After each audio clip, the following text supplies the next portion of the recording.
Tēnā koutou katoa, everyone, and welcome to a brand new channel, to a brand new live stream. Ladies and gents, welcome to Mucky Hope Productions. I'm your host, Mucky Hope, and today I'm joined by two very talented and beautiful people.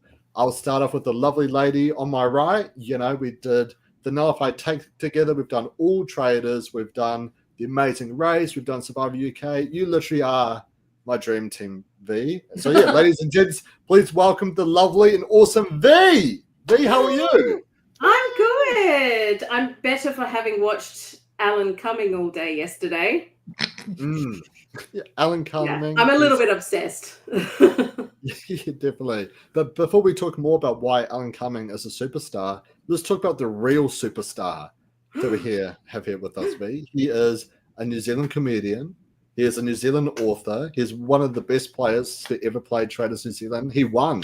In fact, this is how good he is. Ladies and gents, please welcome the amazing and awesome Sam.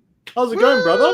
Yeah, hey, very well, thank you. Thank you again for having me. It's so lovely. Love the intro. I do want to point out that I got incredibly lucky in my season and won it through almost having no skill whatsoever, and just people think I was real dumb. So if that was my strategy, so it did work. But yeah, you make it sound like I'm a mastermind, but no, just a lucky boy, lucky boy. Well, I feel like luck really does play into the game of Traitors, and there is one character who we're going to be talking about where everyone seems to be heavily underestimating her. But just before I go into her, TJ, welcome to the live. Thank you so much. Let's freaking go. I agree. Oh, that's what the F stands for. I mean, I'm pretty sure the F is for something else, but I thought he spelled leg wrong. leg, everyone. Leg. Right, V. Traitors America Season 3, right? I know we've talked a lot about Traitors America Season 2. A common complaint we both kind of had was how everyone was a reality TV, like sort of all-star, and everyone was playing with like a legacy compared to New Zealand, where it's a lot more raw and everyday kind of people. What's been your main takeaway so far with the first 3 episodes? Well, yeah, look, let me gather my thoughts about that. I did have thoughts about, you know, regular cast of regular people and a cast of superstars. On one hand, you're seeing your favorite sports team play. On the other hand, you're getting to know people. And I think having those preconceived ideas changes the game so much. Would spoiler alert for the end of the show, would Tony have had such a target on his back if he'd just been the cop from wherever he's from? So that reputation already worked against him. And so it's not quite the even playing ground, but I think it's apples and oranges. I've always said that. Traitors New Zealand and UK and any original cast, the US one, they're 2 different shows, in my opinion. Yeah. And you can't really compare the 2 exactly. Yeah. And I know that we're both massive Survivor fans, but was there any specific person who you're most excited to see come back and play in the season? Tony. No, V, I'm so sorry. That's so sad to hear. Yeah, I wanted to say, I mean, number one, it's great to see all these Survivor players with clothes on as well. You know, I think that's always interesting when you take them out of the jungle and you see them in coats and everything. What if we take them out of Survivor, but we actually put clothes on them this time? Yeah, nice. That's good. Yeah, make it too cold for them to wear those outfits. Yeah. Imagine if they were still wearing their beach outfits while in the Scottish Highlands, freezing to death in a lot. Yeah. You have to dress like the show that you've come from. Yeah. But yeah, I was really interested to see, you know, how his strategy would translate when it's less in his hands than on Survivor, because Survivor, he could win challenges, find idols, but this, you kind of have to really be at the mercy of the group and everyone else. So turns out there were issues, so he's gone. So maybe shouldn't have been such a prick in the other shows you were in, Tony, you bastard. Maybe winning Survivor twice puts people off a little bit. Yeah. Wary. Yeah, he sort of lost all 3 times in preparation for Traitors. Like, how did not think this far ahead? You know, is that what Sari did? I only know about Survivor players who have been on Traitors. That's what Sari from season 1 did, right? Yeah, she'd never won. She'd Yeah. never won Survivor, and I think that's the Yeah. difference. You've got both Rob and Tony and Jeremy have won Survivor, but Tony's won it twice. Right. Yeah. And how about you, Sam? Like, was there anyone who you're like really excited to come in and see play? But genuinely, I was very excited to meet Zac Efron's brother, who I still don't know his name. I find it difficult because of my eyesight. I can't really read the names of the people so often. So when he pops up, Dylan, thank you very much. So when Dylan pops up, I'm always like, that guy is sounds a bit like Zac Efron. So I thought that was very, very, very interesting. It's because I'm not a Survivor guy. The last season of Survivor I watched was the one set in Australia, which I believe was in 2000 or 2001. And then I hear it's still going apparently. And so I was very excited about Britney Spears' ex-husband and the British Ivan Mountbatten. Very excited about those 3. And then, cool, and some other reality people as well. My overall thoughts about watching American Traitors is that it's a lot more stressful. There are a lot of people coming out and just being like, I'm going to win this. I'm the man. There's no way that anyone is taking me down. Then immediately that person gets voted out. And there's just so much of this. I'm happy to kill. I'm going to stab them in the back. There's just so much of this thing. It feels, it's Alan's lines as well. Like, traitors paid for $1 million. And you're just like, mate, cool. Yeah. Save those for the really intense moments. Just be kind of cool sometimes as well. Maybe play it down. I think that's more of a New Zealand thing. Just as a maybe more of a chill country with people with maybe a bit more chill in our demeanor compared to Americans and the British and I'll say Australians as well. We're the little brother. We're used to kind of sitting back and not being quite so loud, for good and for bad. But yeah, so with America, I always have to go like, cool, okay, strap in. Everyone's going to be really tense for a while. It's going to be quite dramatic. Okay, let's do it. Well, I can just imagine you being tossed in there, Sam, as like winner of New Zealand Survivor, just being tossed in, and I'd be eaten alive. I'd be crying. They wouldn't suspect 3 you minutes. Get through to the end. They wouldn't notice you were there. I think I'm this dumb idiot. This guy. Who was the I felt a really good kinship with Andy and what's the real estate guy from season 1? Made it to Leroy? No. He was in Canada. Yeah. Yeah. I can't remember his name. Yeah. Absolutely loved him, and I just remember thinking, that's the game I would have to play, and the game that sort of I ended up playing on our Traitors of just being the kind of dumb one who didn't know what was going on, and because of that, fooling the Traitors into thinking that I had their back when secretly I was like, I will know, but I didn't know who the Traitors were. I just was an idiot the whole time through. Great strategy to use.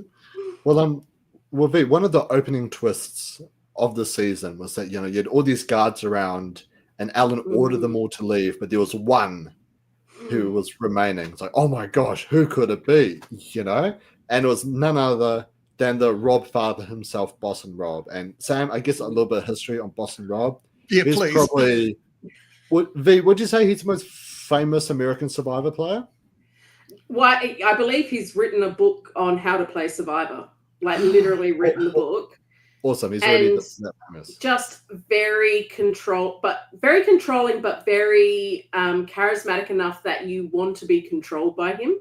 That's kind of how he does it. And you could tell straight off the bat that anyway, we'll get into that. But I was like, if this is all we see of Boss and Rob, I will flip my coffee table. This is when he walked away, I was like, that he wouldn't have come all this way to Scotland for that to be a Yeah. possibility. And I imagine what they would have done if he had swapped with someone else, then they would have been in the cage. I don't know if either of you sort of thought that's how they would have done it.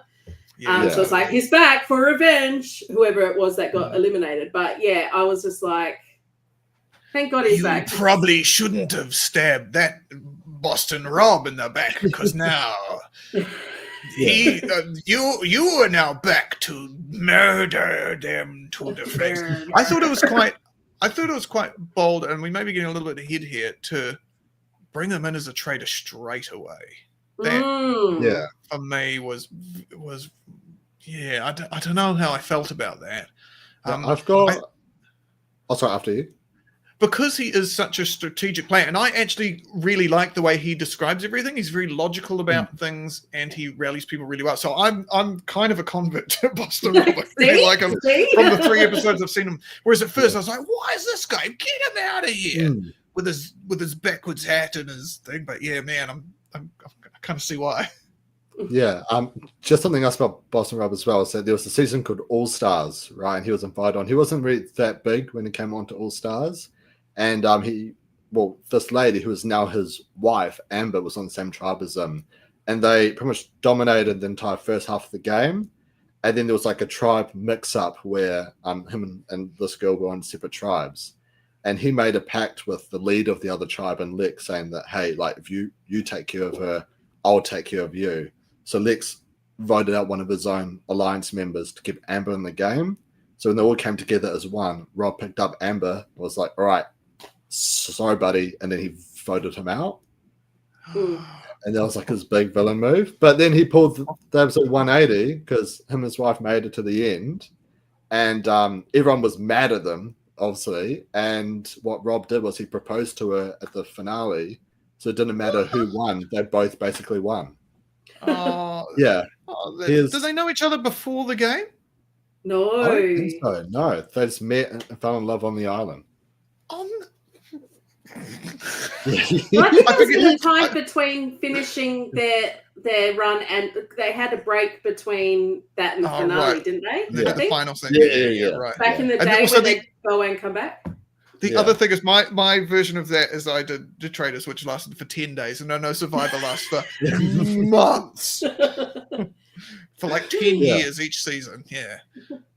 Yeah, and each time he's come back, like, he's played more and more of like a dominant strategic game. He's played 6 times? He's played 6 times, and even in one of the seasons, he became as like a boot camp leader, where they made a giant statue out of his head and placed it on Fiji, where he gave other survivors tips on how to play the game. Like, he's super famous in the Survivor world, and you know, when the twist was, you have to come up, shake Alan's hand, but you have to choose who to eliminate to swap with Rob. Like, Sam, were you expecting anyone to actually go up and swap and shake Alan's hand?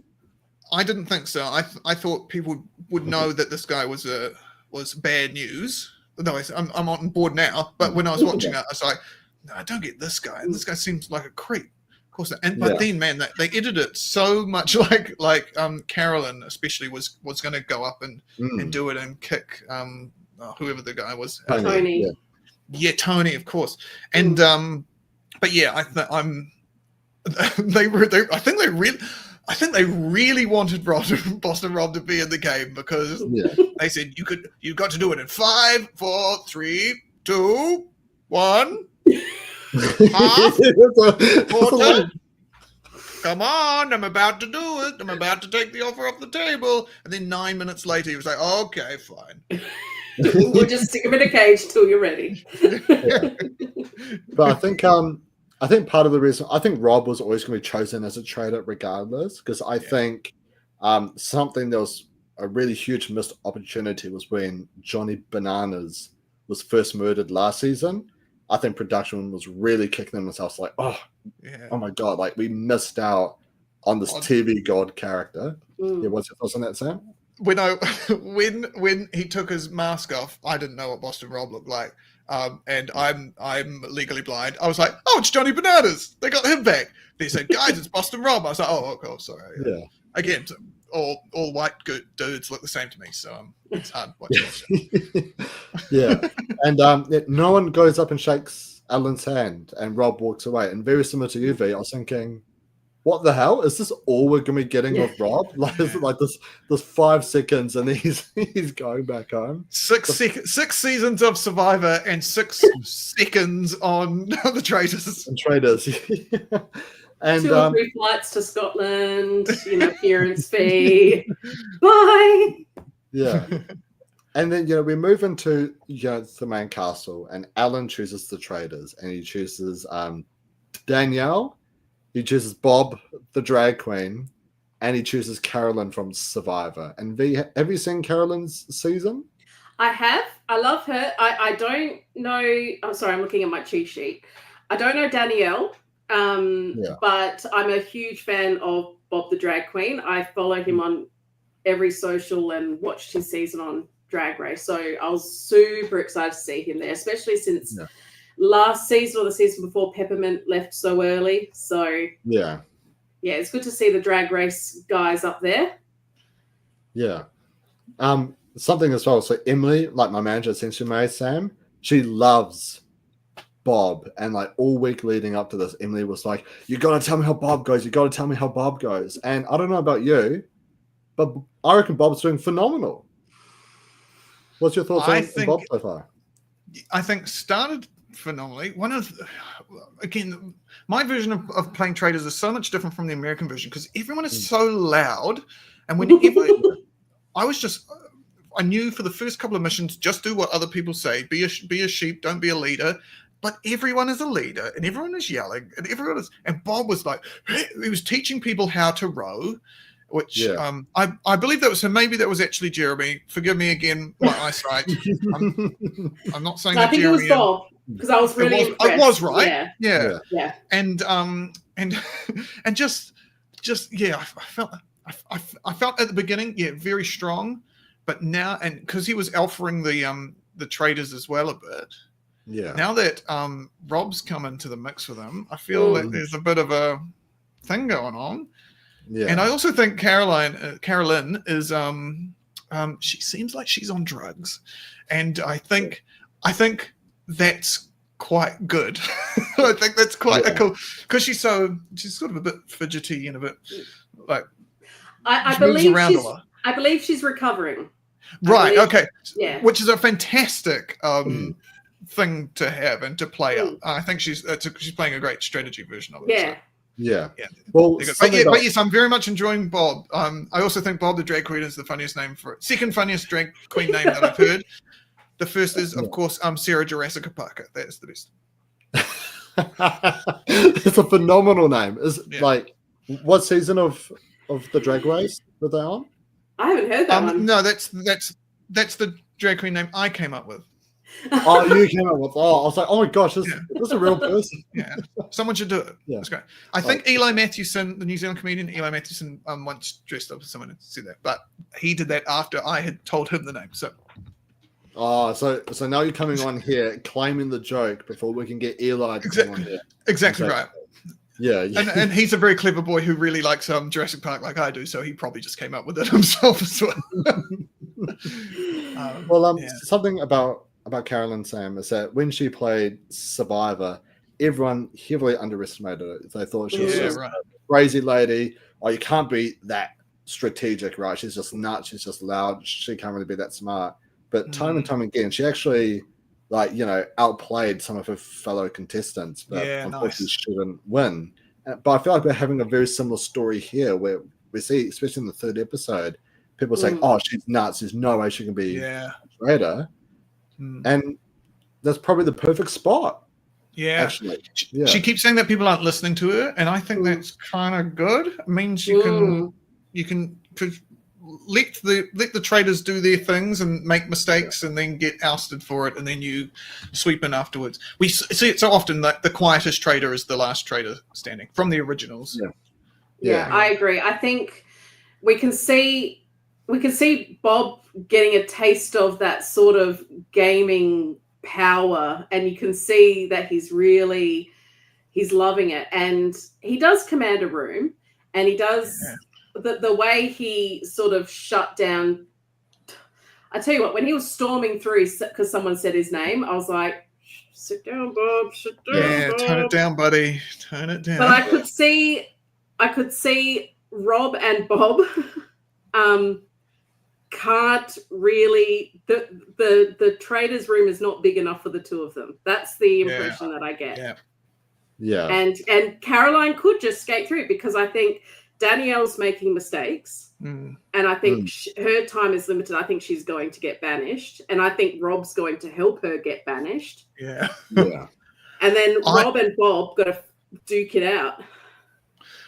I thought there was a breakfast where Danielle and Bob were both crying.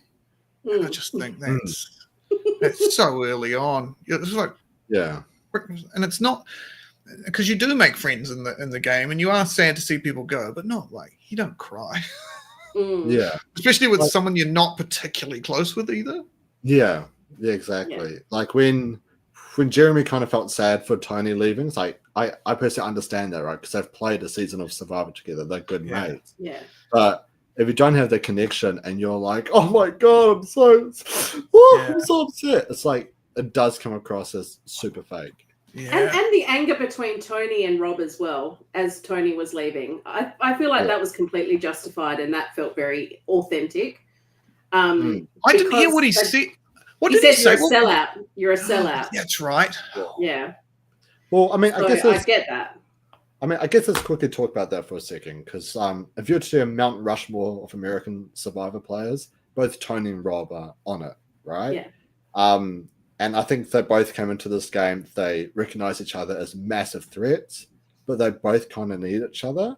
Yeah. And, when this whole round table was happening and it was cutting to Rob and like confessional, I literally paused there and I was thinking, what should Rob do in this scenario? Because he knows who the other traitors are, and he's already identified he can't work with them.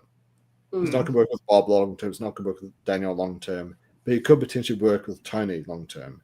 Should he have gone out of his way to really gone to back for Tony, or do you think he made the right move and just sitting back and allowing Tony to go? Well, who else could he have gone for? Who did he start off discussing? I don't have notes on that. Because Tony seemed like it was an afterthought because to try and save Danielle, he decided to jump on the Tony train. Yeah. Which I think Rob will come to resent that. Yeah. So just having a look who got votes, it was like quite spread out, but there was some hit on Bob the drag queen and a little bit on, well, not so much on Danielle. There was more so before the round table. But definitely Bob the drag queen and Dylan were going at it. Robin was going at it pretty hard. So he could have jumped on the Dylan train. Yeah, Rob could have, but no, he couldn't have, because then that would have been very. Why would he defend Bob? Yeah, I think he's just if you know you're up against the person who is also considered one of the greats of the survivors. You are a traitor. You have an opportunity to get rid of the other guy that is your most common rival. Of course, you get rid of him. You paint yourself as being the goat and kill off the other one as quick as you can. Yeah, and V, while it is sad to see Tony go so early, we do have a bit of a track history here because he played in Cagayan, he won, came back for Game Changers. Completely flunked it, flamed out, went out. I think he literally went out on the second vote, similar to Traitors, but then he came back to Winners at War and won. Does this mean Tony's going to win Australia versus the world? Very possibly. There you go. Yeah. If you spotted a pattern, then surely. Yeah. Yeah. I mean, that's good. What do you think, Sam? I know you haven't seen like any bit of Survivor, but do you reckon Tony I think Rudy's going to win. Does Rudy still play it? He was in season 1. He was my favorite. I think he's dead. Rudy? Yeah. What about Gay Rich? Is Gay Rich still alive? Also, do they still call him Gay Rich? He's still alive. He went to prison. He's a felon now. Oh, that's good. Wait, what? So one of them died and one of them's in prison? Yeah. No, he's not in prison anymore. He's out. It was some tax nastiness. from his Survivor winnings? I don't know if it was from his Survivor. There was I'll something. do more research after this. Yeah. Yeah. I can't believe Rudy's dead. I suppose he was 90 years old 20 years ago, 25 years ago. Yeah, that's fair. I believe he made it to his mid-90s. Oh, he was great. What I loved about him is he was loyal. He was loyal. That He stuck with invented me. loyalty. Yeah. He invented it. He's the guy. Yeah, wow. And then I remember in Australia, there was a blonde lady in Australia. Those are the three cast members I can remember. I think she got. Did she win? She might have won. Season Was she 2. like Anyway. Yes. old lady? Yes, In my an old mind, lady. she's like Jane Lynch from like Glee, and she looked like that, but Australian. It was very tan and very thin. Gosh. No. Also, this is from 25 years ago. So let's move on from this. This is silly. Yeah. I guess speaking of how things kind of went wrong for Tony, I feel like a lot of the reason why he got banished was less so for what he did in the game versus his reputation. Yeah. Because Yeah, I think absolutely. it's very clear that a lot of people didn't actually watch Survivor, but when you hear, oh, he's a 2-time winner of a strategy-based show, it's like, oh, crap, we better watch out. And we really saw a lot of drama, especially in the missions. And it all started off with like I don't know what it's called, the Viking boat mission, right? Where you had to paddle out, but in order to grab like more fuel and I guess like money as well for the cash prize, you had to like sacrifice 2 people who will pretty much not have a chance to get a shield like for murder that night at each of the different pontoons. And we saw a lot of this Tony being like, someone get out, and it was all the housewives. Yeah, all the housewives were the first ones to leave, and we really see Bob the drag queen really amped this up, like some of the men need to get out. And I feel like a lot of this was, well, not exactly from Bob the drag queen, but from the other Bob, was specifically targeted at Tony, which I found pretty interesting. Like, what's your thoughts on that, V? Well, I mean, yeah, I thought it was a bit rich, the whole how Bob made it Tony's problem that because there were a lot of people that didn't. So I think that was probably a handy dandy excuse for the 2-time Survivor winner reason. I think it's adorable the housewives got out because they were just so sick of it, of everyone arguing about it. Yeah. And they just don't have the brutal gaming mentality of win at any cost. It's more like, how can we actually achieve this project? Probably more like what a normal person would think. Yeah, like a human being. A human being. Oh, and an entitled rich human being as well. Yeah. Who don't tend to row their own boats. They normally any chance to get out of have a manual labor as well. I would have been out in the first pontoon. I would have gone, sitting out or safe in the game. Sitting out. Let's sit out. Well, So, I don't like participating.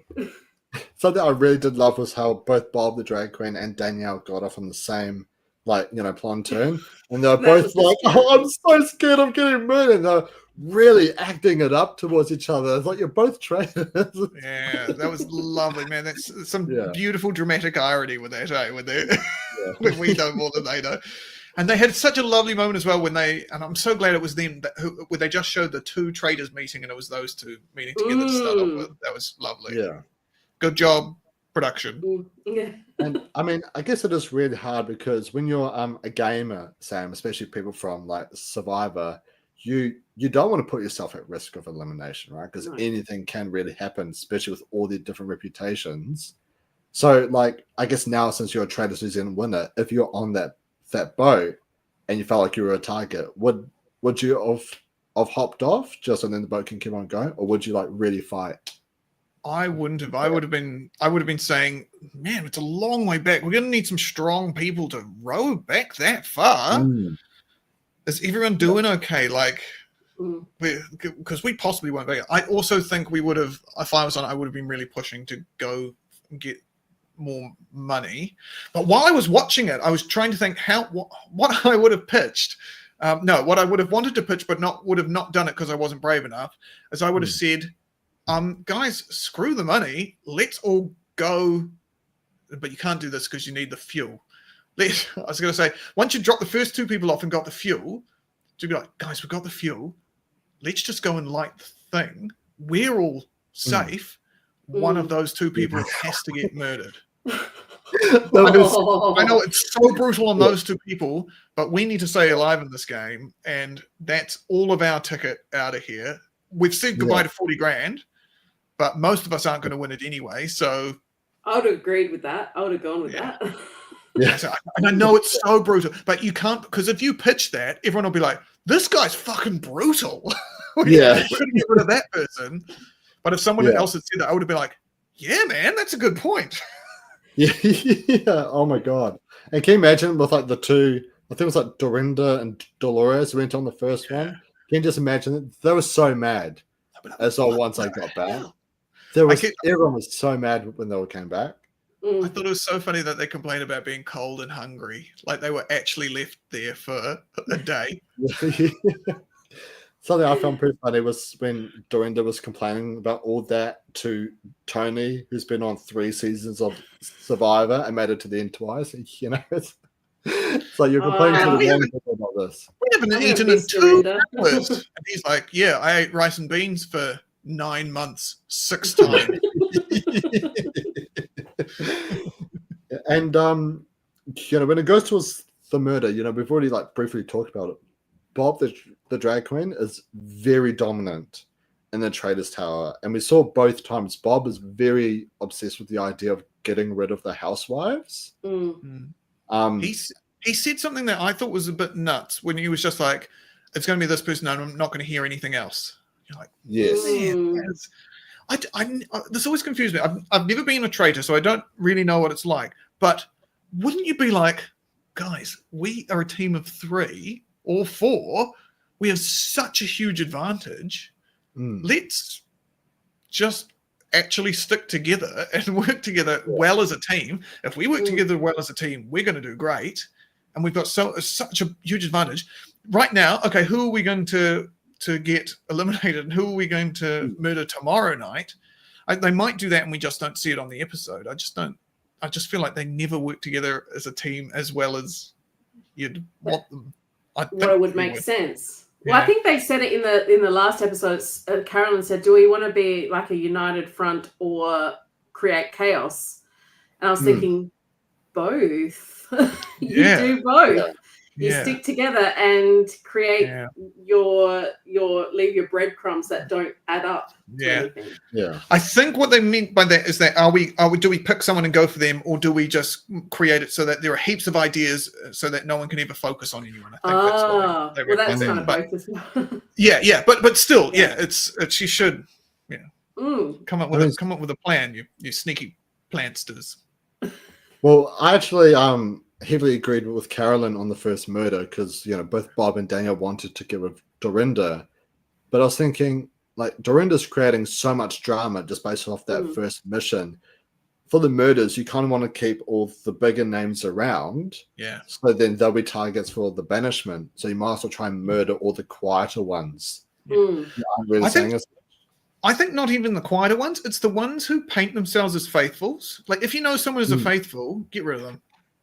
Unless they're an idiot and you want to keep them on to stay to the end so that they can usurp you at the end and then they sneakily win.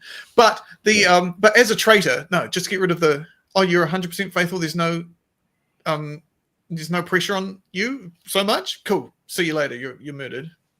Yeah. Yeah. Did you guys like the move to take out Dorinda first? Oh, Miss Dorinda. I love her. I'm also a big fan of the Housewives franchises. And she was just hysterical. So I was sad to see her go. Because there's so many people I don't know who they are. Get rid of them first. All the ones I like. Keep my people. Yeah. I agreed with Carolyn, like you said as well. Yeah. Don't know why they got rid of someone who had a bit of heat on her already. Yeah. Get rid of Sam. Yeah. Yeah, I swear there was like a Sam, there was a Tom, and there was a Dylan. And they always kept cutting to them, and every time I thought it was an entirely different person. Yeah. But is this part of the crew, or are they like actual players? I've never seen this man before in my life. Did you guys watch Australia season 1 of The Traitors? I watched a little bit of it. I haven't finished it.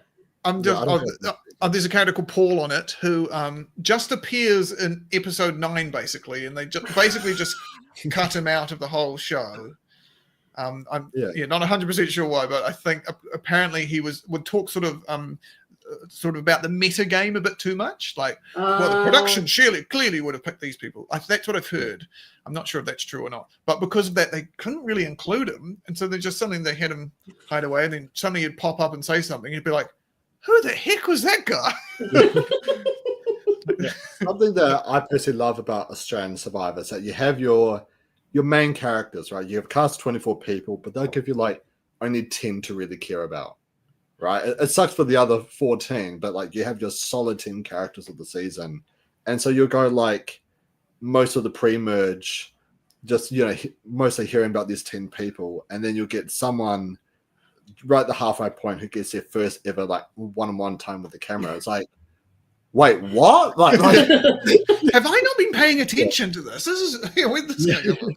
Like there was this one guy, for example. His name is Fraser. He's most famous because he was a victim to arguably one of the most brutal blindsides in Survivor history. But he only ever had 2 confessionals, one in the premiere episode and the episode before he got voted out. Oh man. Yeah, and that confession was sort of like, hey, you remember this guy? May not be important. Don't get too attached. I love the idea that they've got a shot of the whole people. They're sitting there ready to do the vote, and then and we voted for this guy. They pull out just a little bit more. There's a guy who's just sitting out of the shot. This guy was here the whole time too. We're going to vote for him.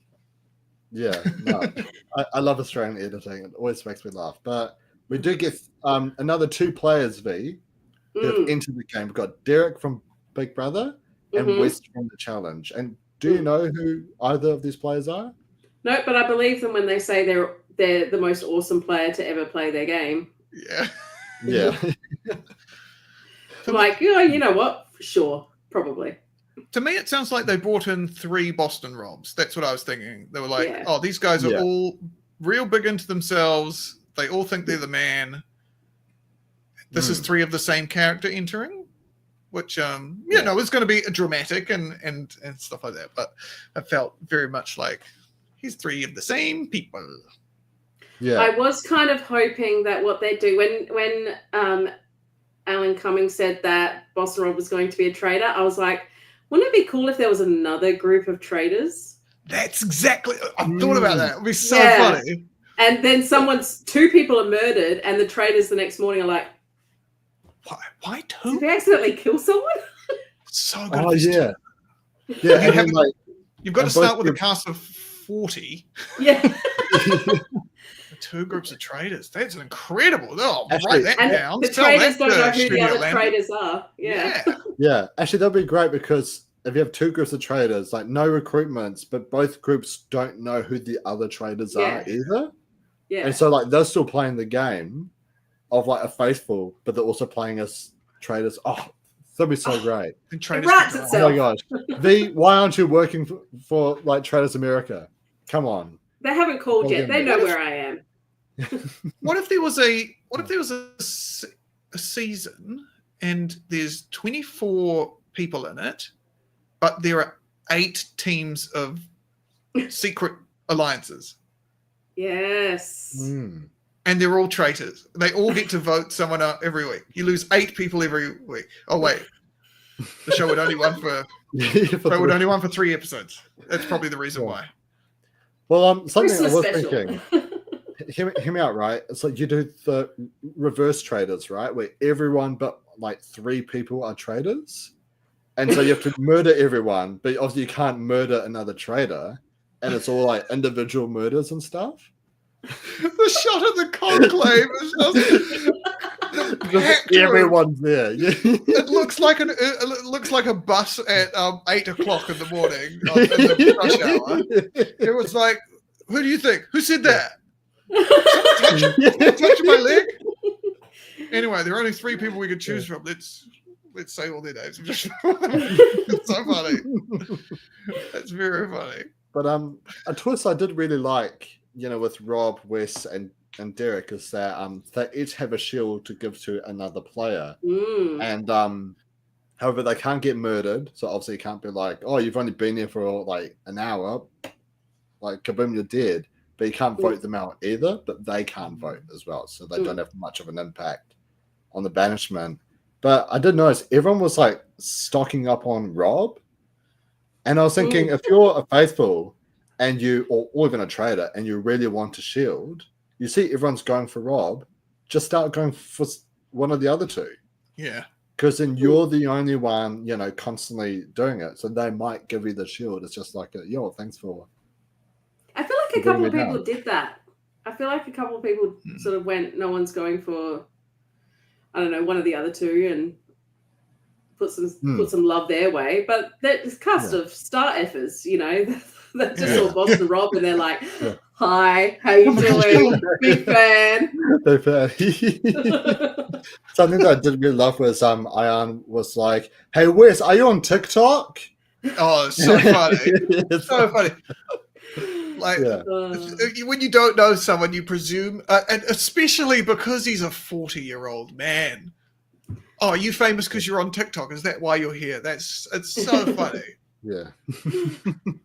Yeah, and we do see they successfully bring everyone all down. And I guess it's jumping a little bit ahead of the banishment, but we see Rob gives his shield to Tony. Derek gives his shield to Dylan, which I was pretty surprised by, because it seemed like he was going to give it to Danielle. And Wes, after the vote, recognizes how solid the survivor groups kind of are. So he gives us to Jeremy as like a way in. Did you guys like all these individual moves they all made? It's hard to know exactly what to do. I think it was very telling that Rob gave Tony, he wanted to work with him. I think voting him out was not something that Rob wanted to do. He didn't want to banish Tony. It wasn't preemptive, eh? It was, oh man, I'm going to have to do something, and unfortunately it's this. Yeah. Because he's a sellout. Yeah. But yeah, I don't know enough about, or Jeremy, I don't know enough about the other guys to really get the sense of why the shields were given in that way. Yeah. I think it was quite clever, just going to back what we were saying just before, voting out someone, banishing someone who has a shield is very smart. It increases your chances of not being murdered that night. It's one of the only things you can kind of do as a faithful. Yeah. Well, I mean, that pretty much happened on your season. Everyone who got a shield got banished that episode. We did it 3 times in a row, but man, that was all fluke. But but yeah, it helps. It just increases your numbers. We talked about it once after a mission where we realized that 5 people have got the shield. So if we vote out one of those, then the 8 of us as a collective are. I think it's kind of one of the only things I ever sort of talked up about when we were doing it. Yeah. And I guess let's go over to the round table if I can quickly find my notes on it. Oh my gosh, I wrote down these round tables are just so much yelling. Yeah, pretty much. And again, US traitors, people take off their mask and like, you are a traitor, 1000%. It's you. I know it's you. I just know. I'm so good at reading people. It's got to be you. You're a piece of shit, and I hate you. And oh man, I don't think it was this episode, but Bob the drag queen going on about putting the puzzle pieces together and gluing them together. Yes. Which is a wonderful metaphor that was extended and extended and extended, and felt like the rant. I love that. I quite like the way Bob defends himself. I think he's got a real gift for just talking a little bit like Parvati used to, and other people survive. Where you can talk someone's argument around that they go, It's kind of talk. Yeah. Yes, I hear you. I hear what you said, but that's not right because of this thing and this thing and this thing. If you just keep talking at someone, and you never let people finish what they're saying. However, it also comes down to reputation, because Tony was doing kind of the same thing, but it's like, oh, but you're the 2-time winner of Survivor, like there's even more suspicious you're trying to unravel my argument, whereas with Bob, it's like, oh, he's just stating a fair argument because he doesn't I mean, I assume he doesn't have the reputation of manipulating people or anything like that. I haven't Well, seen I the mean, it's not really a show, like Drag Race wouldn't be a show where he was able to there's no use in manipulating people. He was supremely talented, very funny, and that's kind of all you see. He didn't really get into any big arguments or anything like that. But also there was no reason for him to. But I mean, I think he's absolutely drunk with power. Yeah. Like, he is just loving himself sick as a traitor. Yeah. And I think that's going to bite him in the bum. V, if you were on Traitors and you were a traitor, do you think that would happen to you as well? Do you think you'd be... I think it would. I think it would. I totally think it would. Yeah, especially before Rob arrived and he was really owning that conclave, owning the round table, all of that. Yeah, I'd get a bit drunk too. But I really wouldn't want to be a traitor. I'd want to lay low. Team Faithful, yeah, best team, yeah. Yeah. See, it really depends who I'm with, right? Because if I'm a traitor with like you guys, it's like, oh, let's all have some fun together. But if it's with a bunch of strangers, it's like, no, this is my one time to play. I want to bloody, lead the pack and go out with the bang, Like, being in control would be such a different version of the game. Yeah. My whole idea is no one's taking me out. I'm taking myself out. Right? That's happened too. You're not going to vote me out. I'm going to medically evacuate myself. Just get a butter knife. Yeah. I love the idea of you just being on the show doing crazy stuff. Being like, I think you're a traitor. I think you're a traitor. I think you're all traitors.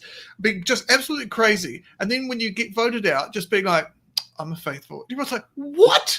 Why were you so mental throughout the show?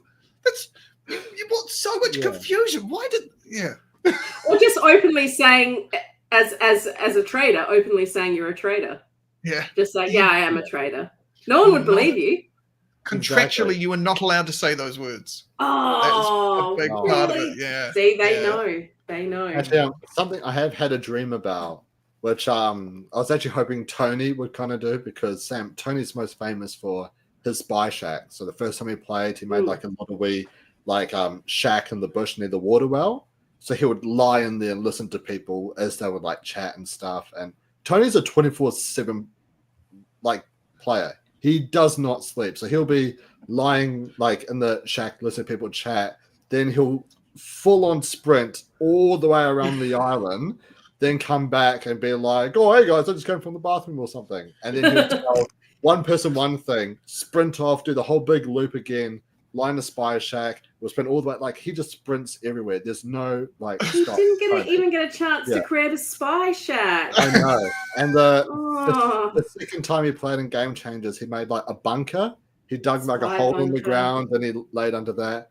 Third time he played, he made a spy nest and he was up in the trees watching people. And I was thinking, do you know what would be so funny? If he hides in like the night outfit. He puts on the armor, closes it down, and just stands there. That would be so funny. He would have thought about it. Yeah. But my dream has always been like, I mean, I don't know what the couches are like, but I assume if it's like a regular couch, you got all like your cushions and stuff, just like lie underneath all the cushions and just hope no one sits on you. Now there's like a wooden frame with a couch. You just go on the wooden part underneath. Yeah, it would work. That's a great plan. Yeah, awesome. Yeah. I'm sure for Traitors New Zealand fans, his favorites, like you're gonna be like, Michael, you're under this couch. Mike, I know you're there, buddy. Yeah. You're like, no, I'm not. Yeah, you just like pretend you're a traitor and be like, I wish I could kill that person. I'm like, I knew it. Mike, I can hear you breathing, buddy. I know you're there. You're like, I'm not. Shut up, man. But we do get to the banishment, and there's 19 votes, and only 5 is a majority.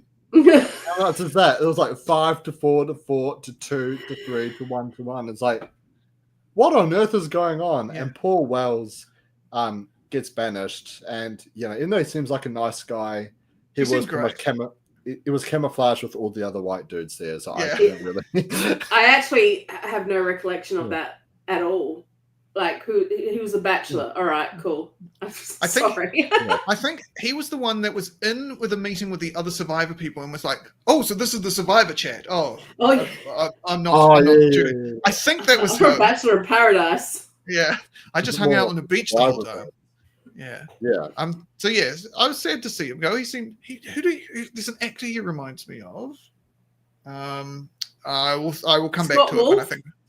It is Scott Wolf. Yeah.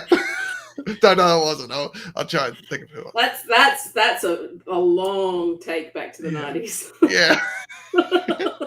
Oh yeah, I see it. Yeah, I wasn't sure Scott Wolf, but yeah, now I do. I can't believe I can recall that name, to be honest. Yeah. From Party of Five, right? Yeah, Party of Five. Cool. Yeah. Mid-90s to what a time. 90s. Awesome. And straight after this we do get Rob, who enters the Traitors turret for the first time. Mm-hmm. And something I did find really funny was he walks in there, sees everyone, and immediately he's like, "Oh my god." Like, these guys. Yeah. He's like, "These aren't my people. These guys have to go." I'm not sure if you're watching the UK version at the moment, and this isn't really spoiler. It's a little spoiler about who the Traitors are originally to start off with. So little spoiler, but not really. But it's 3 female Traitors, and then now in this show, when we have, which is awesome, it's great. Now in this show, we have Bob and Rob as the Traitors. We introduced 3 new male players to the game. We keep voting out. Women have been murdered. It just seems like once again we're going to this this lads fest of a Traitors conclave. Our season was protect the housewives. Protect the housewives. Yeah. So there's some people fighting for it. But ironically, it's not Rob going after the housewives. It's Bob. Yeah. Once again, he's like, we got to go after the housewives, and I think Carolyn and Rob were both like, why? Yeah. You get what I mean? Yeah. They have heat on them already. People are already saying that one of them has to be a traitor. If we leave the 4 of them in here, slowly they'll vote through all 4 of them and get them out of here. Yeah. I mean, I recall there was a vote last season where a lot of the gamers all came together. I think it was when Larsa Pippin got voted out because the housewives were so tight together. It's like, well, we might as well come together for this one vote, just to make sure that one of them is at least voted out, sort of even out the numbers a wee bit. Yeah. So I do understand that, but you've already murdered one housewife who was loud enough and already a target, and now you want to murder another one. Like, because like with just 2 left, surely it's like, okay, maybe not a housewife. It's such a crazy thing to say early in the game. Like, there's still 18 people in the game. You're like, well, must be one of those 4. Has to be. Well, no. It's there are 15 people who it could be, and there are only 4 of those people. They're almost a quarter. They're like, mathematically, it's got to be one of them. You're like, no, you're right. Yeah, I mean, I do understand that argument because like you had Phaedra, who I believe was a housewife last season, which is phenomenal. So I guess if I was like a super fan in the group, I'd be like, well, it has to be a Survivor or a Big Brother player, just like a gamer has to be in that group, and maybe potentially a housewife as well, and then somebody random. That's how I would personally approach it. And to be fair, the other thing is you have no idea. So you come up with anything you can think of. We were thinking, I remember when we voted out a young woman in the first one, because we're sexist as well in our version of the show. But then we're like, well, cool, it has to be an older guy then to balance it up. We thought production would have picked sure. someone to do it. So that's what we went for, and then we got it right, which is great. Eventually we got it right. Shout out to Mike Purdue. Sorry, Mike Purdue, that we voted you out first. Mike Purdue. You're lovely. Actually, a banishment I will still never get over is when Stephen went out in Traitors in season 2. All because he wanted to stop and think about whether to do the banishment or the murder. Yeah. I'll never get over that. Heartbreak. Yeah. He was a lovely guy. Anyway, he's still alive. As far as I'm aware. Yeah, and so unlucky. And we do see there's a lot of tension between Carolyn and Danielle, especially. You know, they're really starting to butt heads together. And Rob is really the one to calm everyone down. He's like, all right, who are we murdering? But I do think Bob definitely gets his way when he's like, I'm not budging. I'm not moving. It has to be a housewife. So unfortunately, Anya gets murdered. And I was kind of sad when she got murdered. Yeah, she was so funny. Sweet. Yeah. She was gorgeous. She got so upset when Wells left because she was like, he was telling me how to play the game. I was like, well, you didn't get given the rules beforehand. But how much of the rules is like the terms and conditions of every update? It's like, yeah. People die, people get let out. Yeah, I'm just gonna. It is very much like that. And in our season, I think there were maybe 3 people who had read the rules. And we do have a really great moment actually where Carolyn is feeling really left out because there are people who are saying, "Oh, she's nuts. She's like she would never be a good traitor." And I mean, I can kind of understand in a way where like if people I guess were saying that about me in a game that I'm really passionate about, which Carolyn is very passionate about these kind of games, that would really hurt and suck. But one of Jeremy's superpowers, Sam, is his social game. So when he played in the season he won, he basically had this ally called Stephen Fishback. And Fishback amazing name. Phenomenal. And I guess just like his name, he was a fish out of water on his tribe. And Jeremy really did solidify that alliance with him. And so a lot of the heat for the strategy was all put onto Fishback. And basically all Jeremy was just his like ally. And he pretty much just like, coasted through the game, picking up all these allies and outcasts and stuff to all be on his side. And I think when people actually started taking out Jeremy, it was wanting to take him out. It was really too late. I think it was like the finale. They're like, right. Oh wait, he's actually a threat, And so potentially that could be something that I reckon Carolyn's going to flip on the Traitors. I reckon Carolyn's going to be like, you know what, I'm done. I want to flip. I reckon Jeremy's going to help her, and I think Rob's going to help her too. I could see Rob and Carolyn working together. I could definitely see them working together. I think they could have a really good dynamic. And I think Rob's going to want to first take out Danielle and then Bob. And I think he would want to work with Carolyn. And I think she's going to go far. Yeah. What's your thoughts on that, Sam? I can see people like they voted out Tony because he's a big threat. I can see them doing the same for Rob. And then probably the same for Bob, the drag queen, just because he's loud.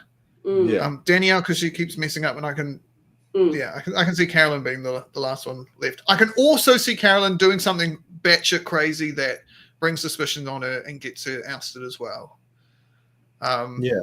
It's crazy. This game is all is one. Everyone's a loud player, so you know that even the quiet players are actually probably quite extroverted and out there.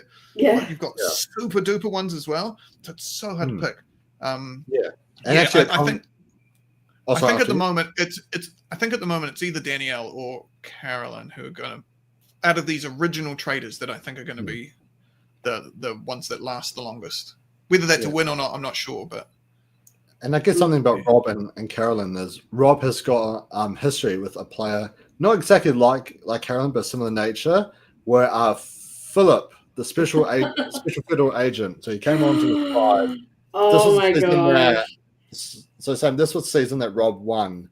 There was this guy that was on his tribe who was a top secret special federal agent who worked for the FBI or something like that. Which he told everyone this tip-top secret. So it's like, is it really? Like, I don't think anyone really knows if it's true or not. But Philip just kept pissing everyone off so much, and Rob was like, I'm going to drag this guy with me to the very end, because everyone's going to vote for Rob over this guy, right? And it's got kind of it was pretty nuts. I personally love Philip. He's a very entertaining character. At one point, the other tribe, when they all merged together, they stole his pants. And they hid his pants. So he had this really dirty pink underwear, and all this junk's just hanging out, and he's just walking around getting in trouble. just these big undies. And yeah, but like Rob was really good at like managing him and like, sort of being his whisperer on like, hey, mate, do this and do that. So I can totally see a similar relationship potentially with Carolyn. Absolutely. I suppose I didn't know this, but I just feel like Rob is such an aura about him. It'll be so interesting to see if he manages to stick around. Yeah, and I guess quickly moving on, we do get a great mission. Like I think this is probably one of my favorite missions like Traitors ever done. There's almost like a Squid Game element to where you have to go in pairs and there's like a series of doors and you have to choose which door you think is right. If you choose the wrong door, a clown will come out and will stab your balloon. And if it's right, you get to go forward to the next group. Which once again, both the Bobs. This is where I realized that there was another Bob on the cast. It was just like, why is it always the same people going first? What the hell, Tony? Yeah. Your fault. It's all your fault, Tony. I love what the hell, Tony is the new thanks Obama. I think that's great. What the hell, Tony? What the hell, Tony? Yeah, and I'm very surprised you picked this to be your favorite mission. Are you kidding? I reckon it's like very enjoyable. I think except for all the awesome ones on Traitors New Zealand. Yeah, especially the one they're so amazing. Yeah, especially the best ones. Yeah. Okay. Don't let me stop you. Please do keep talking about it. I just think this is a you've got a 1 in 4 chance every time. Then you get the fact that they didn't finish it. The fact that they have a 1 in 4 option of getting it right randomly, and the first 4 groups don't manage to get through the door. Yeah. Just something I found so funny is when Bob is like, "What the hell, Tony? Come on!" And then there's a 4th group to go in when 3 other doors are wrong, and he still goes through the wrong door. I was like, "What the hell, Bob?" I did, when with mission stuff, we always wanted people to win some money or get something out of it. We didn't want the missions to be pointless. This was a completely pointless mission that added nothing. We didn't find. Maybe we did. Maybe Tony volunteering to go first is one of the things that led him to be ousted later on. But yeah, I just felt maybe, and I've been talking about this with someone else, but I think maybe it was too light. It was in the daytime. It looked like they just put something up. Maybe if it was in an actual like circus tent, or you wouldn't be able to shoot it, but you could just shoot it differently, or you could, it just felt like a bit too light, and it could have been grittier, and maybe it would have been a bit. Maybe I would have been absolutely fine with it then. And also something else just came to mind as well. I believe it was around the same time, but the mission was in the dark, and you had like the giant like spotlights going around, and they had to like grab the shield and the money in the graveyard. Yeah, that's probably up there with one of my favorite missions. Yeah, Australia season 1. No, I think there was. There might have been on that one, but I know it was on last season of America. Oh yes, you're absolutely right. Yes. And I remember that because Janelle tackled Ekansu, who was like my crush of Traitors, to grab a shield, and then you had the guy from Love Island who actually figured out the pattern, but all the gamers were like, no, we'll take care of it. Yeah. It was the guy from He was like, Love Island. No, you can see it. You can see what's happening. It'll go here next, and it did. And they're like, nah, man, shut up. They're like, shut up, Tony. What would you know? Shut up, Tony. What? And then if they got eliminated, what the hell, Tony? Tony. Oh, I can't believe you did this to us, Tony. Yeah. Bloody Tony, gosh. Yeah. But no one wins anything. No one wins. No money, no shields. Very convenient for the traitors. We haven't really seen people talk about them being like, well, maybe a traitor sabotaged this mission. No one said that, which is interesting.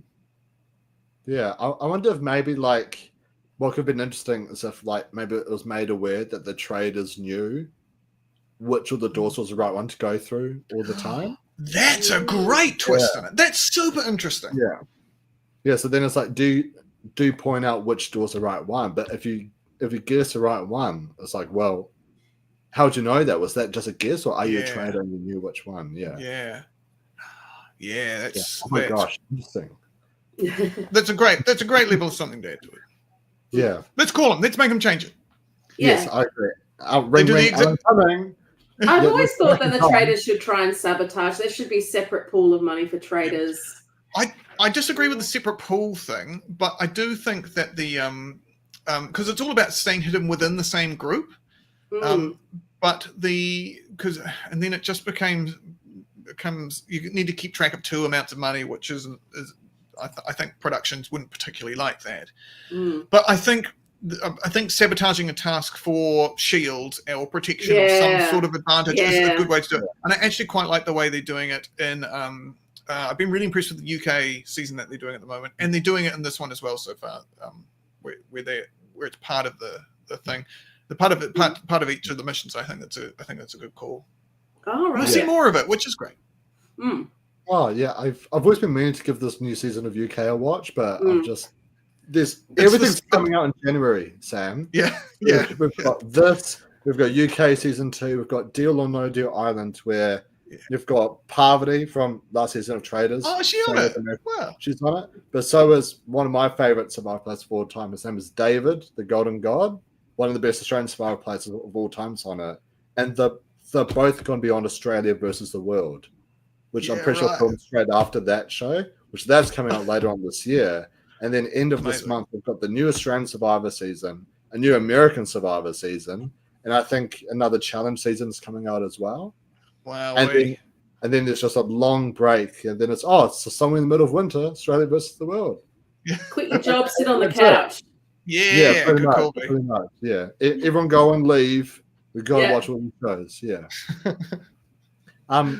But when we get back, we do see an alliance form between Gabby, Chriselle, and Nikki, and they call it the Bambi Alliance because their eyes stick out like a deer in the headlight. That's such a funny way to describe a gang. Like, hey, we've all got massive eyes. We should call ourselves the Bambis. We're so doe-eyed. It's such a weird.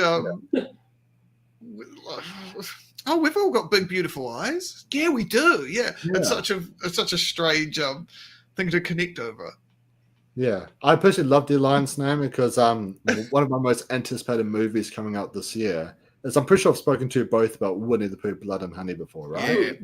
Yeah. So one of the next films, well, they've got Peter Pan, which is coming out in January 13th. Once again, everything in January. They've got Bambi the Reckoning, which is a zombified version of Bambi going and killing people. And so I was like, it's like, I love that reference, but no. That, so. Do you reckon that's what they were thinking when they named their team that? I've been sure. I'm sure of it. I reckon they're big zombie Bambi fans.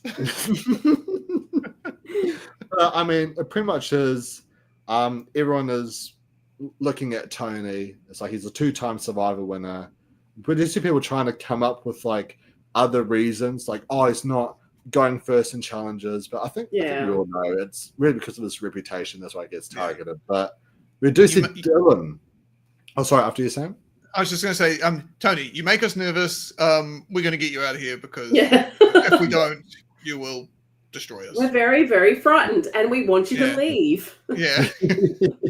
Lovely guy, but you intimidate us and we hate you. Please.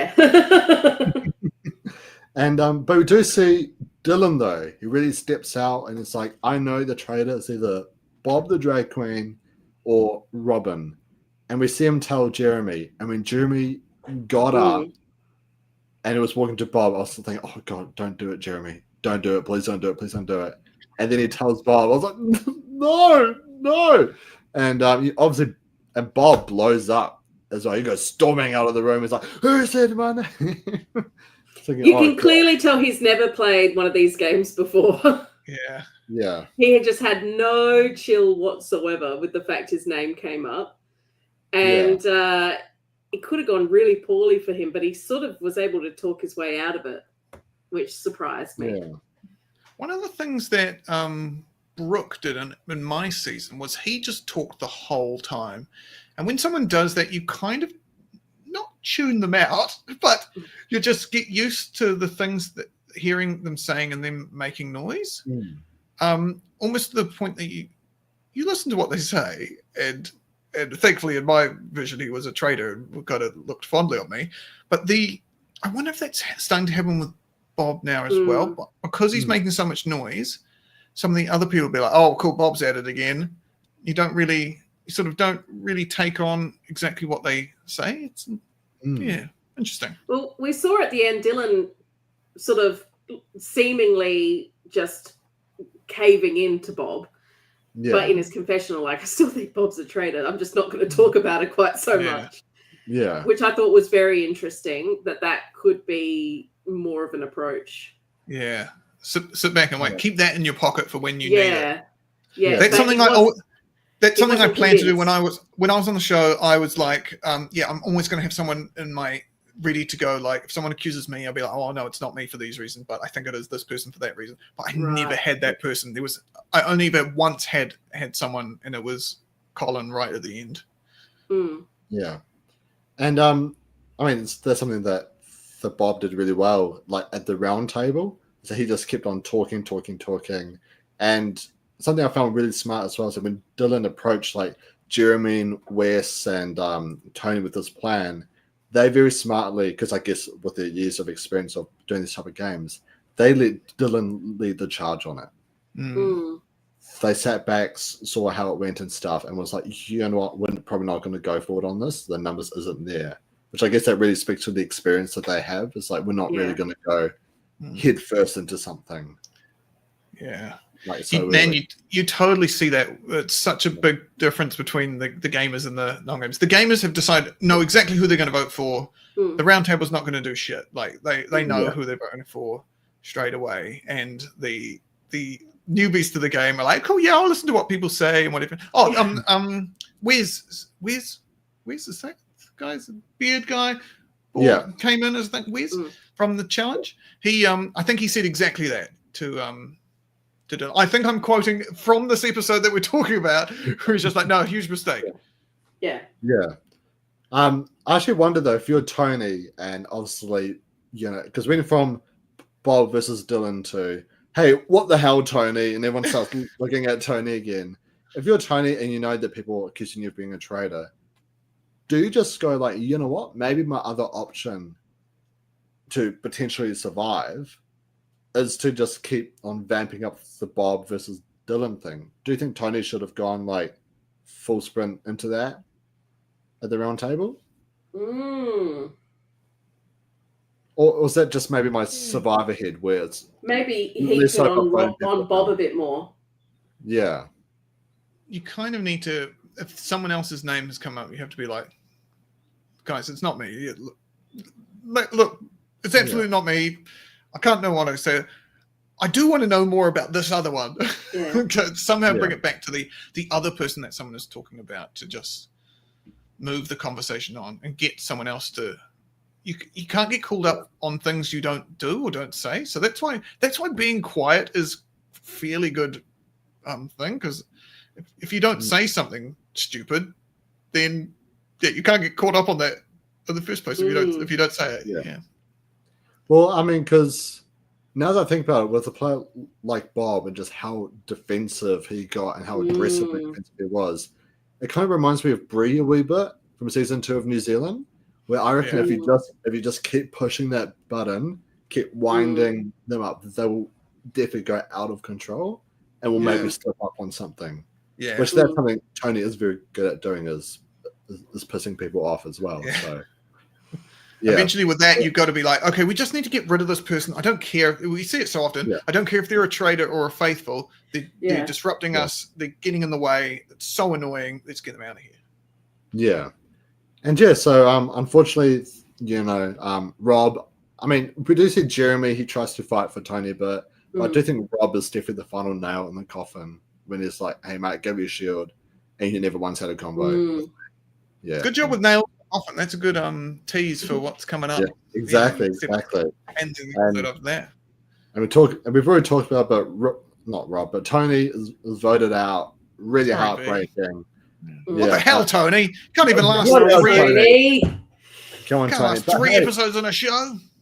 exactly. But hey, he's gone win, like second person voted out, win, second person voted out. Like he's going to win a show against the world. Traitors spoilers. You've got it sorted out, Mucky. You should give him a call.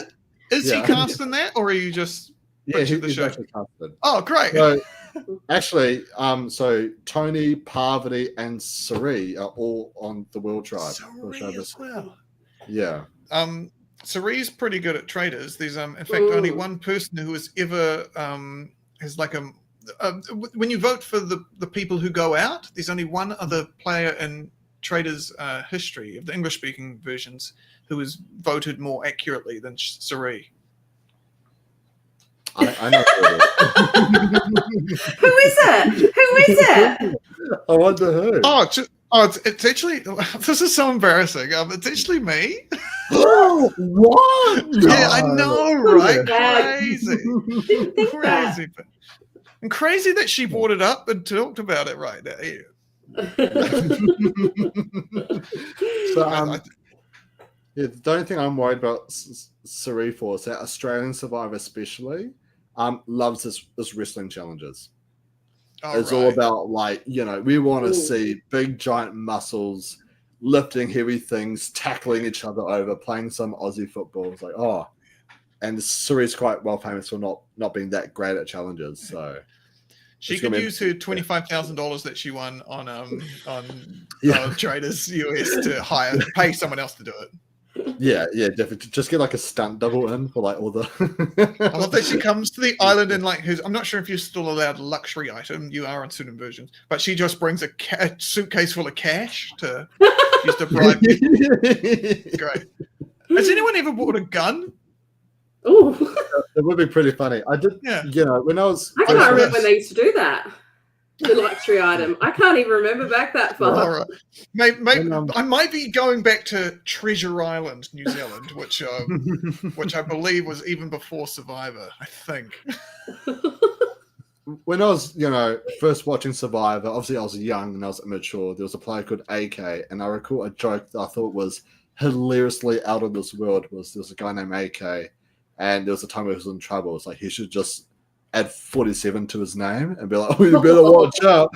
And at the time I thought that was hilarious. But every time I look back, great joke. Tell you what, those chickens would have been in trouble if anyone bought a gun on. Hey, what's production gonna do? You've got a gun. Yeah, it's my luxury item. I'm allowed it. Item, guys. Anyway, but speaking of guns and putting people in a coffin.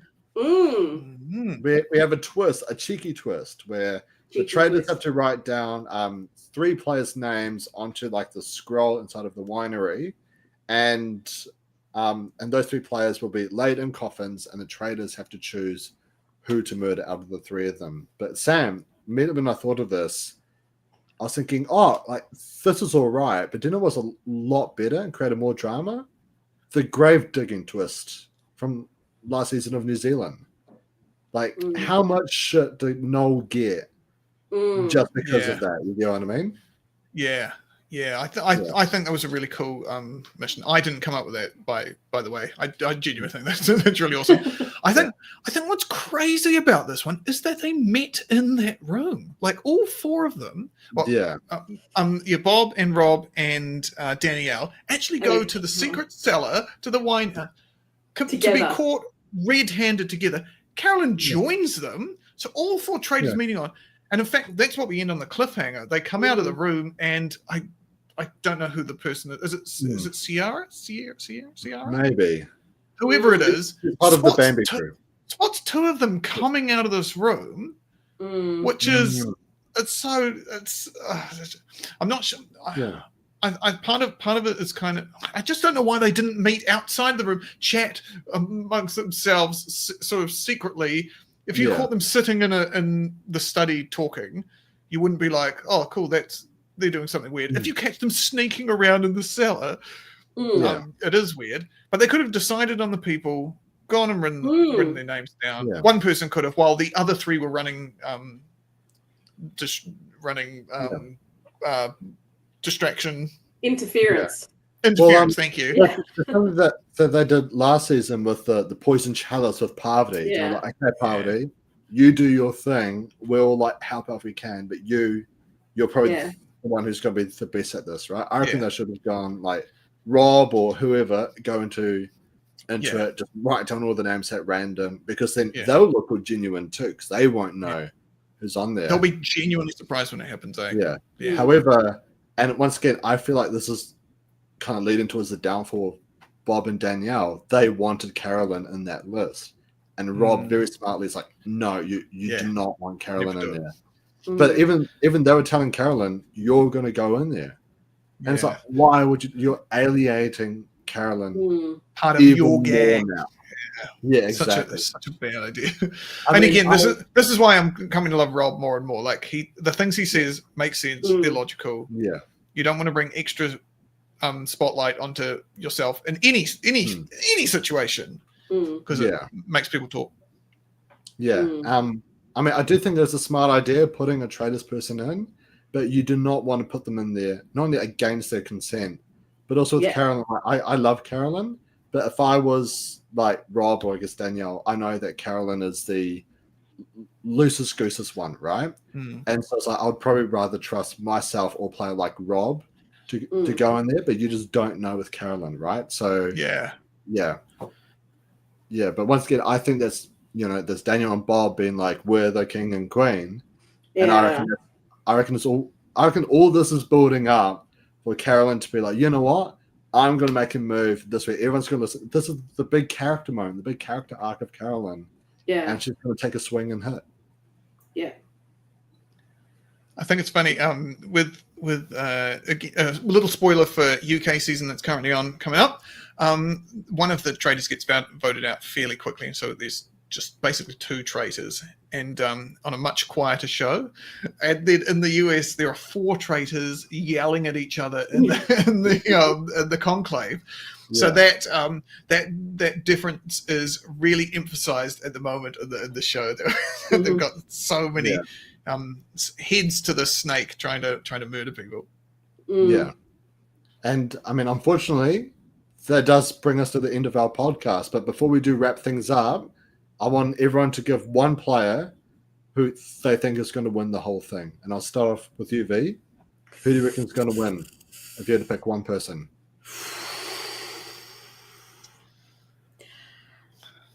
You know what?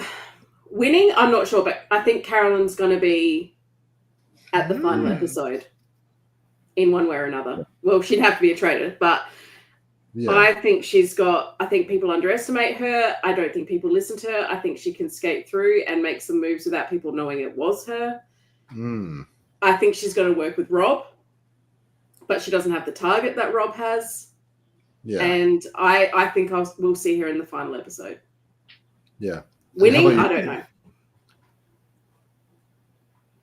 I'm going to go with Jeremy. I think we've seen a bunch of him. He hasn't particularly done a lot of stuff, but we just see it. I feel like he's getting a pretty good edit. It's hard to say because it's only 3 episodes in, but just something about. I feel like we're going to get some of these bigger personalities cut down, and Jeremy's going to slide on in there again. Maybe with Carolyn, maybe those 2 team up. I can see that happening as gamers. It feels like it's a gamer's game this season, especially. Yeah, I agree. How about you, Mike? What do you reckon? Well, I reckon Rob's potentially got this in the bag. Yeah, I reckon. I really do, because I think while Rob does have this giant target on him, no one was even thinking of him, like with the last round table. Because I did feel like he had, Bob the drag queen, Stone Drama. Then you've got Tony being Tony, but no one was like, but what about potentially Rob? You go in, and I think, because this is something that Rob has done in the past, right? On Redemption Island, the season he won, everyone was like, he's the returning. I think he was pretty much the only returning player because the other guy, Russell, got voted out really early. He was the only returning player. Everyone knew how dangerous he was. but he just kept on making this way through to the end. And I can totally see Rob potentially doing it again. Amazing. Yeah. And that's just my thoughts on Rob. I want to choose I want to choose another player, but I don't know her name. It's the one with the she was wearing a beanie and she's got long black hair. She's one of the Bambis as well. Nikki, the WWE. Nikki, yeah. Okay. Yeah. I think Nikki and Jeremy winning it as faithfuls. Oh, that'd be great. Oh, that'd be always love a faithful win. I always feel like a traitor win is it feels like we've been cheated. It feels like the baddies win. Come on, Nikki, come on, Jeremy. I just want the Bambi Alliance to reach the end and win, and the whole time they're like, "Oh, let's keep their name themselves after the cute, lovable dear Bambi." But they're like, "No, Bambi the Reckoning, zombified version of Bambi coming to cinemas." And they say that, and then the credits roll. That's the final thing we hear in this season. Exactly, and like the post-credit scene is like the trailer. It's the trailer, yeah. Well, love it. So much for coming onto this podcast. You know, the first ever one on this brand new channel as well, and I couldn't have asked of two better people to join me on this experience. So thank you so much, V. And V, tell, I guess, our new listeners, where can they find you? Got any socials you're plugging or anything? No, I'm not very active on socials. That might change. But no, I'm just trying to survive school holidays at the moment. So I'm just rocking quietly in a chair back and forth. Relatable, yes. Well, if only you were here in Auckland, you and Sam and Bailey, might as well bring Bailey. You guys all could have hanged out at Century Maze with me. How Exactly. Oh, Ben, it's a great time. You would love it. Yeah. Oh, my kid would froth that. He'd love it. Oh, I don't even give a shit about your kids. Bring, like, as an adult, I loved it. It was amazing. Kids were great. They're super into it as well. But me. How about you, Sam? Any socials you're plugging? Any projects? I am at Sam Smith Comedy on all the social things. I've got a new book coming out next month. It's called Miles and Jones, The Blizzard of Blobs. It is the second in my series called Miles and Jones. The Anaconda Attack came out last year. It was the 8th best-selling New Zealand kids book last year, which is crazy. Oh my god! Congratulations, man! Thank you. Awesome. Thank you. Yeah, it was amazing. It got listed as one of the. I had 2 books out last year. One of them got listed as one of the top 50. The other one got listed as one of the top 50 kids books by the Listener, which is a magazine. Yeah. And both of them did really well. Got that one coming out in February. Then the third in the series is coming out in November this year. So got a big year of writing things. I've done some writing for Taskmaster New Zealand season 6. So please watch that when it's on, which will be much later in the year, I think. And what else do I do? Nothing. Nothing else. I know we'll be working on 7 days when it's back on TV. So please watch that when it's back on as well. Please keep watching terrestrial TV. That's great. It's really good. Television's wonderful. I wonder what doing a podcast on 7 days would be like, because they're kind of like a news program, right? So it's like we're podcasting about a topical news show about what jokes and stuff do you like. Yeah, that's been pretty good. Actually, one time I was on 7 days, actually. It was 2020, because what they do is they get like a member of the audience to come up and do some kind of skit. But I didn't realize they don't actually put that into the actual episode. No. I don't think. But it's like a separate thing.